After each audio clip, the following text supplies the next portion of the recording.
नमस्कार, lead India में आपका स्वागत है। रवि सनातन के साथ प्रदीप दुबे।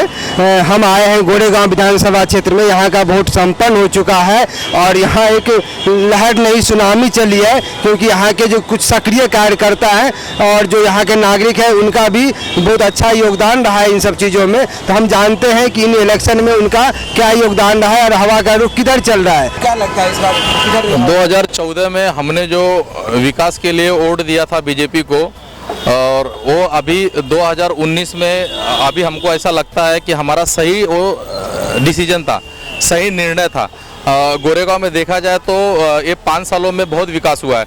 गोरेगांव की एक बड़ी समस्या के विषय में मैं बताना चाहता हूँ। ट्रैफिक की एक बहुत बड़ी समस्या थी ईस्ट और वेस्ट में आने के लिए।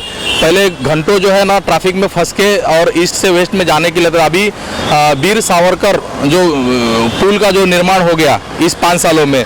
दूसरा कैसा है, राम मंदिर का जो फ्लाईओवर है, मीरार गोरे फ्लाईओवर, जो उसका विकास हो गया, जो बहुत सालों से रुका हुआ था। उसकी वजह से ट्रैफिक की समस्या ईस्ट और वेस्ट में आने की जो है वो खत्म हो गई है। ये बहुत बड़ा एक उपलब्धि है, ये भी एक विकास का एक बहुत बड़ा वो है। और दूसरा कैसा था कि हार्बर लाइन जो हम लोग अंधेरी जाते थे, अंधेरी से जाने के लिए हम लोग करते थे, इधर से गोरेगांव से पकड़ते थे, फिर अंधेरी जाते थे, फिर वहाँ से चेंज करके पकड़ते थे, वो आज हमारे गोरेगांव से चालू हो गया। ये भी इसी 5 साल में हुआ, ये भी एक विकास ही है। ऐसा आपका मानना है कि विद्याताई ठाकुर के आने के बाद यहाँ विकास की गंगा बही है और बहुत सारा काम हुआ है और आप लोगों ने विकास के बल नाम पे ही वोट किए हैं। तो सर आप ये तो चलिए हो गया कि विकास की बात है, विद्याताई ठाकुर की बात। अभी हमारे इसमें भारतवर्ष में एक समस्या था धारा 370 जो खत्म हो चुका है। बहुत लोग खुश हैं और बहुत लोग नाखुश भी है। तो क्या आप किस कैटेगरी में आते हैं, खुश वाले और नाखुश वाले? मैं खुश वाले कैटेगरी में आता हूँ। ये बहुत सालों से जो समस्या थी, इसके लिए जो हमारे देशभक्त लोग थे उन्होंने बहुत कुर्बानी दी, जिसमें से श्यामा प्रसाद मुखर्जी जी थे। तो जिन्होंने एक कश्मीर की 370 की जो नेहरू जी के गलत नीतियों के कारण कश्मीर को लोगों को अपने देश से एक अलग करने की जो 370 की धारा दी गई थी, उसको ख़त्म करके आज हमको ऐसा लगता है कि जम्मू कश्मीर हमारा भारत का अभिन्न अंग है। पहला ऐसा नहीं लगता था। पहला कैसा, उनके झंडे अलग थे, उनका कानून अलग था, मगर आज हमको ऐसा लगता है कि वो हमारा भारत का हिस्सा है और उसके लिए हम उसके लिए बहुत खुश हैं।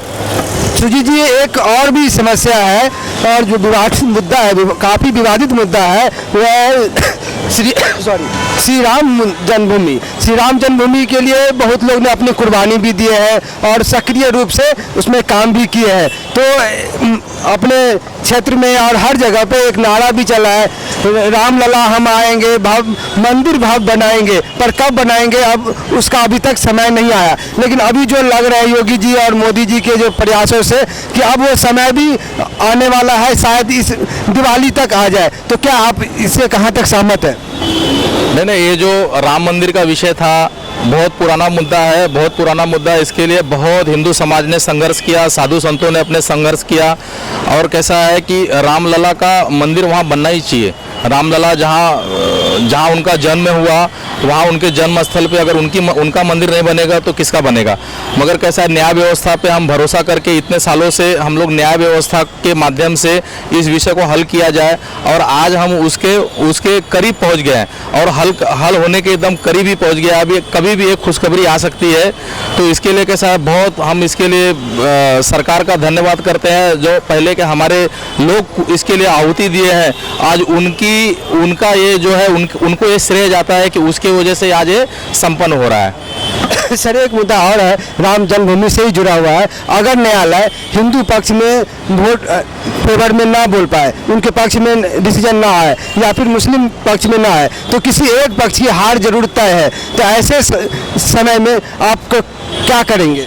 नहीं, वो कैसा है कि इसके अंदर हिंदू पक्ष में ना इसका फैसला आना ही है, क्योंकि इससे पहले जो इलाहाबाद हाई कोर्ट के द्वारा पुरातत्व विभाग की खुदाई में जो अवशेष नीचे मिले हैं, उस अवशेष को और जितने साक्ष्य मिले हैं उस साक्ष्य को कोर्ट भी ठुकरा नहीं सकता है।